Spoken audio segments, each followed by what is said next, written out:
everybody, welcome to another Kill Team Battle Report. I'm back with Owen from Game with the Cooler. And if you haven't checked out the first game in our campaign on his channel, it'll be linked below. But this is game 2 of our Tyranids. It's Xenos versus the Imperium. So it's the Adeptus Mechanicus and the Death Watch called in by my Inquisitor to go and try and clear Fortis Binary. It's an Imperial factory world that's been ruined by a Gene Stealer uprising, and the Tyranid Hive Fleet has arrived. So first game was my Death Watch taking on your Tyranids, and we're gonna do another one of those. Yep. So Kill Team Azazel they've had their first victory. We've done some damage to your morale. You're not feeling so confident anymore. We're still going to be Hive Fleet Armageddon. You're still better at morale than me though. You're Armageddon, yeah. Yeah. So we're gonna go through the campaign rules. Basically, we've rolled up already our missions. You can see it all in the video on Owen's channel. We got some interesting weaknesses. I think we both have a 4 for intelligence. The intelligence in this campaigin is not doing great. Down to 5. Yours is at 6. Mine's at 6 though, but I have a 6 for morale and a 6 for what is it? Territory. I have an 8. Yeah, no, it's gonna be interesting. The intelligence first is almost out. It's almost out. So this is game 2. We'll show you the current state of the force. We've both done some recruitment, so our kill team composition is going to change a little bit in this game. We'll roll up a mission. We'll get this underway. Here's the current state of Kill Team Azazel. We have Brother Azazel, my Intercessor Sergeant, who's the leader in here, and then we have Brother Bellis, my Heavy, with his Infernus Pattern Heavy Bolter, and Brother Arturus, who is my combat specialist with a power sword and a Death Watch bolter. And we have our 2 fire teams. The fire team of intercessors have done a recruit this game. So Brother Zora has recruited a new brother from the Black Templars. And Brother Dalius here with his frag cannon has recruited a brother from the Flesh Tearers.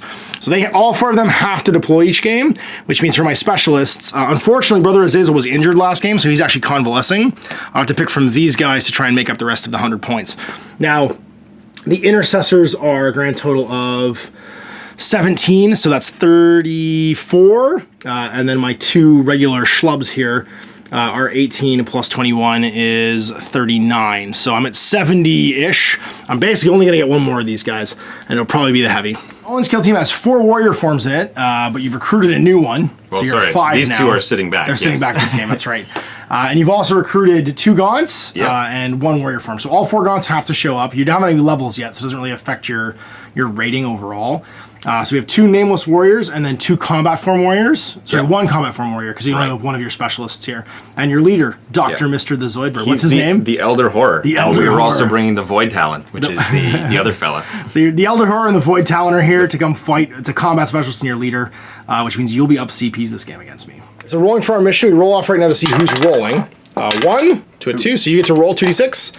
And if there's a choice, you get to make it, so 7. 7. We can either play the assassination mission or sweep and clear. Assassination hits your intelligence. For the brain. All right, well, I don't have a leader on the table. We're going to do assassinate, even though my leader's convalescing. And because you have more territory, I'm automatically the attacker. Yeah. Because that makes sense, because the Tyranids are infesting this planet. Now, if I win, you'll take a morale and an intelligence damage. If you win, I take morale damage, which is also bad for me because my morale is not great. It's only 6. So either way, this is probably the wise choice for you. Sweep and clear doesn't really affect either of us that badly. You have the most territory right now, so we'll set up right now and get ready for that game. We're set up for assassinate. So deployment styles are 10 inches up to the board because this is a 15-inch, basically half here. And then 5 inches from any of the middle line. You have to deploy in a circle, basically. Just with my leader. He's got to be within 5 inches of that centerpiece. That's right. So you have to be basically in a circle in the middle, so you can't hide anywhere. Now, he gets a special tactic for this game. For 2 CPs, I won't be able to shoot him unless he's the closest model, as the rest of your team defends him. Yep. Now, the win conditions are, if I kill your leader, the game ends. There's no retreat for broken, but broken will still affect your rolls to hit and stuff like that. And other than that, you can also spend 1 CP to reroll wound rolls when targeting my leader. Yes, I can. And I actually have my own that does that as well. Yeah. Because the Death Watch have a good decapitation doctrine. And that's it. So let's roll right now roll for the battle zone. Phase. No, battle zone. Oh, that's right. Kill zone 5. So that means we can pop out of all the manhole covers on the table. This is hilarious. So all little manhole colors can be, I think, 20% of your... No, you can move through them. Within 1 inch of a manhole cover during your movement phase and not within one of the enemy, you can just be pulled off the board.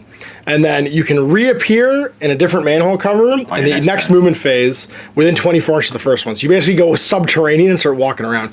So there are 1, 2, 3, 4... Within 24 of any other manhole within 24. That's right, 5. Are there anywhere on the table on your end? I don't see any. I think they're all kind of on this side. Also designate scenery pieces to have manhole cover. So I would say that like that could be one. Sure. The door over here could be one. And even these right here, these hatches could be them on top of the scenery piece too. So now it is scouting phase. Let us determine what we would like to do. Ready? Whoa, it's not an advanced move. Okay. I'm going to booby trap some stuff. D3 pieces to secretly booby trap. Ooh, 3. Now they can be no bigger than 8 by 8. So they can't be huge pieces of terrain. Right, so I know which ones are booby trapped. If he comes within 1 inch, he has to roll a die. If he rolls a 1, the model that comes within 1 inch takes a mortal wound. And then the scenery becomes dangerous from then on. If you move over, you'll take wounds. Before deploying models, we'll show you all the kill teams after deployment, and then you get to make your scout moves. All right, and we are deployed. So we've got Brother Dalius over here with his frag cannon, Brother Bellis with his Infernus Heavy Bolter, the 2 newbies, who don't get names until they get deployed, and then Brother Zora back here as well. We've got your Prime. Where is he? What? Your main tiered warrior. This one. Yeah, the Night Stalker. What's his name? No, he's the Void Talon. The Void Talon. That's right. Then the 2 normie warriors, the 4 gaunts, and back here is Dr. Mr. Zoidberg, the Elder Horror, hanging out behind the thing, trying not to get shot. I do my 2 advances. You get 2 advances. That's right, because you round up. Here he comes. And I did not shoot sentries. Okay, so you came within 1 inch of a exploding terrain piece. Which one is it? It's this right here. Okay. Would you like to roll a die and roll a 1 for me? Ah, take a wound. Sweet. Move over that, or it's dangerous terrain from now on. Okay. Okay, you came within one of another one. Ba-blam! This one goes off. He's fine. Touch it during charges now, or you want to make any dangerous terrain tests? Who's next? I only get 2. Okay, that's now right. we're moving into now initiative. You're done. Yeah, so now we're initiative phase. So turn 1. Let's roll and see who has to move first. Me. It's you. Cool. What would you like to do? He's going to charge just him and sit 1 inch. You think you can do it? I think I can. All right. Well, we'll find after you. I think. Because he stands basically right there. Yeah, I think you're okay. Shoot you in the open with some Hellfire rounds because you're taking a wound. 6s. Yes. Hellfire rounds. 6 to hit. 2s? 2's the wound. 2 saves. 4 plus. 1 wound. Takes 1. He's got 1 left. Okay. And then Complete he the goes charge. 11. He goes all day. He's got to stay outside of one of the friends. Yeah. He'll sit wherever the max one is from both of them. He basically goes right here. He's too close to the Infernus now. And then he's far enough away from Yeah, him. I think you're okay. And Yeah, far enough you're away good. from him. Yeah, machine trig counters out. We're getting the dick butts out. Wait. Are you within inch of this one? No. That was Let's why I just did see. the other Let's just, side. no, I mean the train. The train piece. The train Oh, piece. the train piece? No, you're okay. You're Nope. okay. Almost. Just checking. All right. Mr. Little Gaunt is going to charge that guy. Okay. So I get to shoot my heavy bolter because you're outside of range for the flamer. Looking for 6s. I'll use Hellfire rounds. Nope. Don't get any. Looking for that 9. Nope. He's going to use his move, though. Okay. And he's going to move. He's got to come closer 6, towards me. Like so. Makes sense. He just counts as walking. Still charge the other warrior if you'd like. You have to charge the frag cannon. Yeah. Just do it. You're doing it. Just live. Shoot You're in me. cover. You're in Coward. cover. All right. I'll do both because no, I just have a frag cannon. See how many hits I get. 10. Every Overwatch. 3s. 2. 3. Oh man. 4, 5. Ah, that doesn't. 5 ups. Just Yahtzee. Yeah. Oh, he lives. He's not even hurting. I'm just gonna steal it. Don't roll a 1 if you're going over this.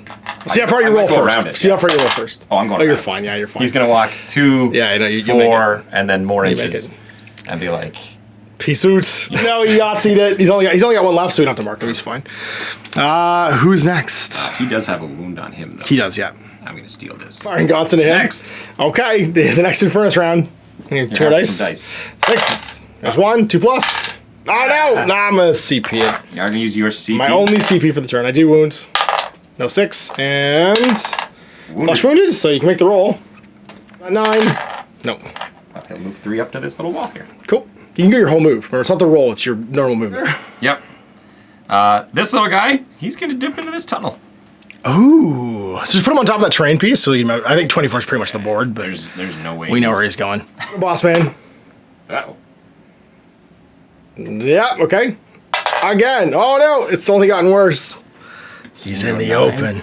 He can go 9, so he's gonna walk 8 and then 1 more inch up to this thing. Okay, I use my reroll though. Last Gaunt's gonna run. 5? 11? 11, yeah. No, 13. Just don't go over that. He's going to stand not touching any of the dangerous terrain. Any of the flaming barrels or exploding claymores. Big warrior, yep. And do... Ooh, you know what? He'll stand right up. Nah, I'll stand behind the cover. Okay. I don't want to touch. Right, so you are done your movement phase. It's my movement phase. We got 2 successful charges, and we didn't even die. We didn't die. Do I try and do this? I have to try. Brother Bellis, you're gonna walk over so you can see Zoidberg. He doesn't have the 2 CPs to stay safe. So I can maybe YOLO this. You're gonna ready? Can't see him, so you're just gonna sit still, but you're ready as well. At least we're Everybody else is just gonna stay in melee. So. Shooting the phase. So ready models go first. Yep. We'll start with him. I think we try and plug just some gaunts here. We're gonna try and get you to broken, so your minus is to hit. So let's plug him twice. In cover, so I'm hitting on 4s. Hit twice, winning on 2s, we'll do Hellfire. 2 wounds. So 1, that's -1 extra, it's a bolt rifle. Oh. No saves. And then it's 5+ to kill you. Nope, just a flesh wound. 5s to hit 1 shot, even with Kraken rounds, so we're just gonna do Hellfire to try and wound your boss. Can we do it? 1 in a million. Before you, go ahead. Okay, it's 2 CPs to stay safe. I'm gonna spend 1 CP to do lurk, so I'm additional -1 to hit. Oh, it's a 6. Ah, he got some 2+. Make that save.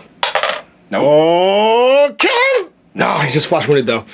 Still lurking for the rest of the phase, or just for that attack? Oh no, sorry. It's only if he doesn't move. So you got him regardless. I just get my CP back. Okay. There we go. So then over here, do you want to reroll that save then? It doesn't matter. Did you get flesh wounded? Okay, we'll just see if you flesh wounded or not. You might as well. Okay. Roll it.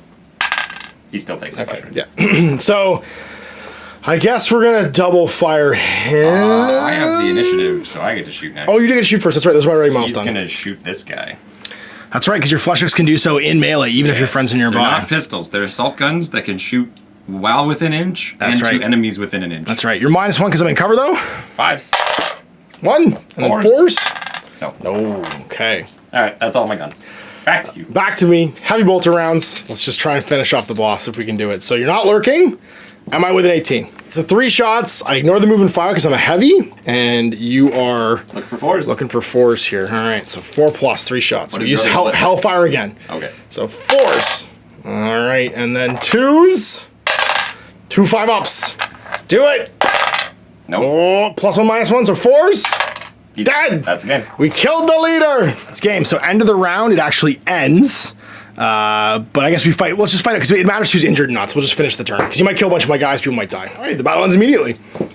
So who's out of action for naughty rolls at the end of all this? This guy. It's going to be you, Dr. Zoidberg.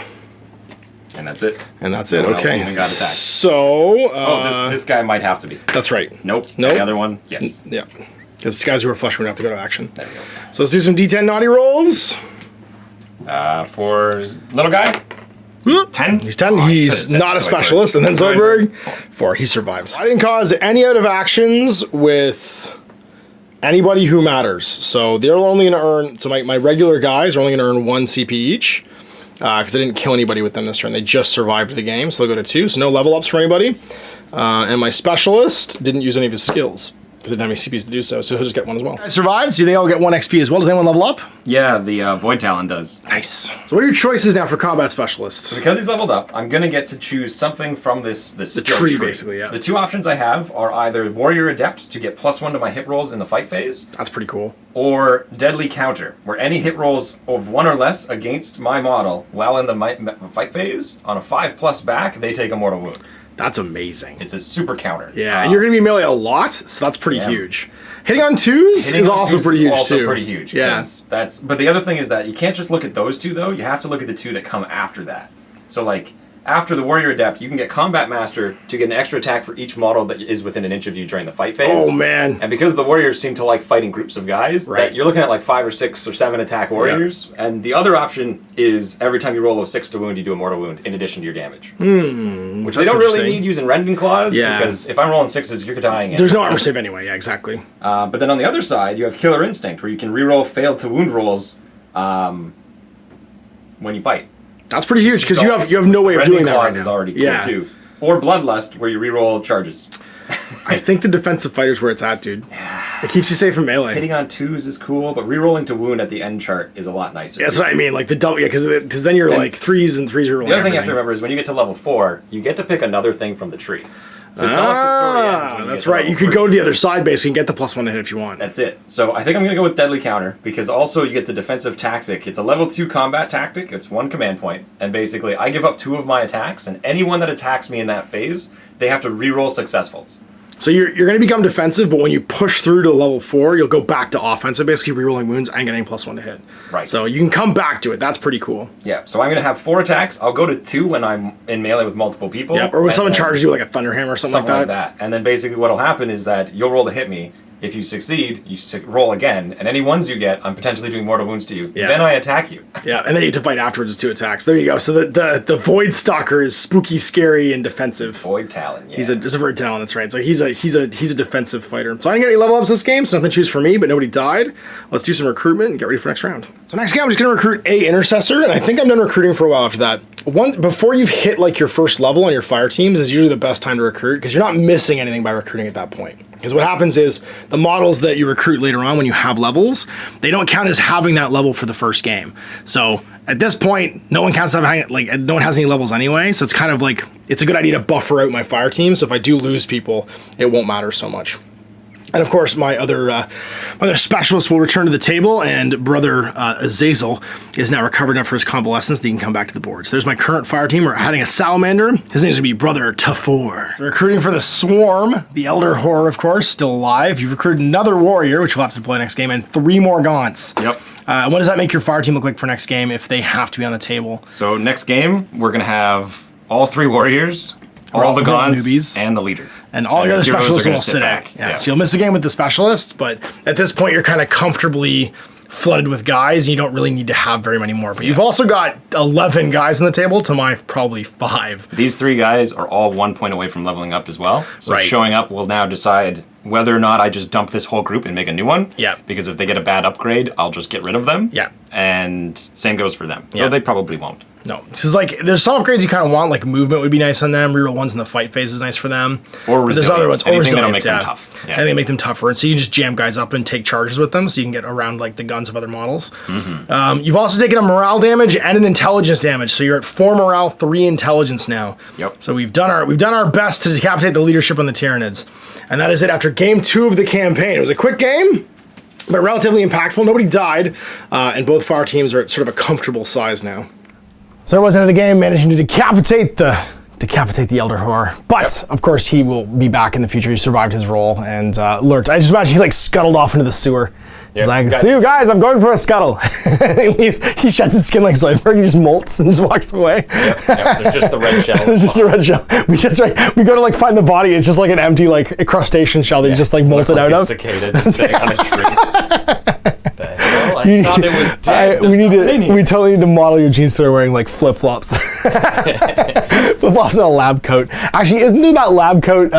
We should try and find the lab coat Poxwalker and just put the Zoidberg head on and make Dr. Zoidberg.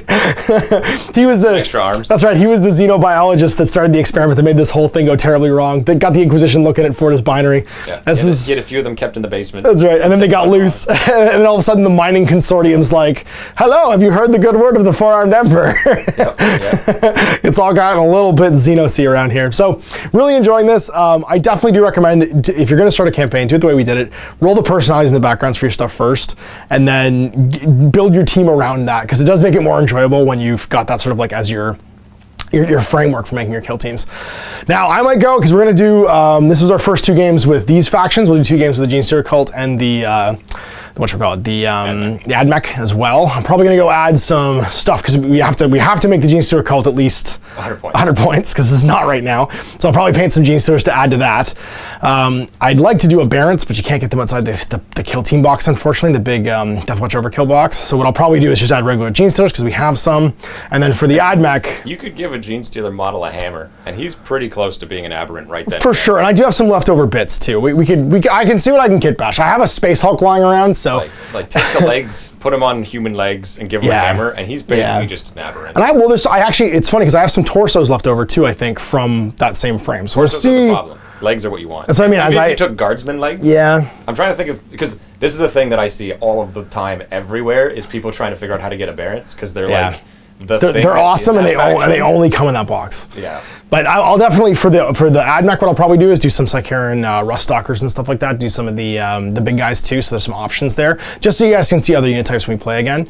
And that'll be a game. So what we'll do is probably a pair of games with them, because we've beaten each other up pretty good here. We both got some low stats for our stuff, and then we'll switch. We'll flip over, and you can fight the AdMech with the Tyranids, which I think is going to be very different from fighting them to death to watch, because we're a lot squishier. No frag cannon. No frag cannon. Can't lean on the frag cannon. That's cool, but you hit on 6. You got to stand in groups of 11 times. Got to stand in groups of 3, so we get at least one hit. Or 11 times, or 10 times. It's funny. I got some amazingly hot rolls for my frag cannons in every game we've played. You've never rolled so less far. than 5. That's true. I haven't, unless it was like during the active turn. Even then. So we'll get that stuff done, and you'll see more of this in the future, of course. And by running 2 teams, I think it's a good way to do it, because even if you get knocked out early, you still have the alternate team to try and come back with, too. So these 2 teams are a little bit beat up, but we'll switch to the new ones for the next round, and then we'll start crossing over and doing some mixed games then, too. So I hope you guys enjoyed that. We'll see you for more Kill Team. Big thanks for you to watching, and big thanks for Owen for coming in and doing it. Till next time, I'm Ash. Operating. I hope you enjoyed that video. If you want to support the channel, of course, like and subscribe, and hit the little bell below to get notifications when I post future content. I do post stuff 7 days a week. If you want to support the channel further, you can, of course, buy a t-shirt through Spreadshirts, buy a measuring gauge or objective markers from Death Ray Designs, or, of course, most importantly, there is Patreon. Patreon is what makes all this possible, keeps the lights on, pays for the studio costs, pays for the equipment, model costs, and everything else, and most importantly, puts food in my kids' bellies and a roof over their heads. Big thanks to everyone, past, future, who supported me. I do this stuff because of you guys, and of course, I will continue doing it as long as I can.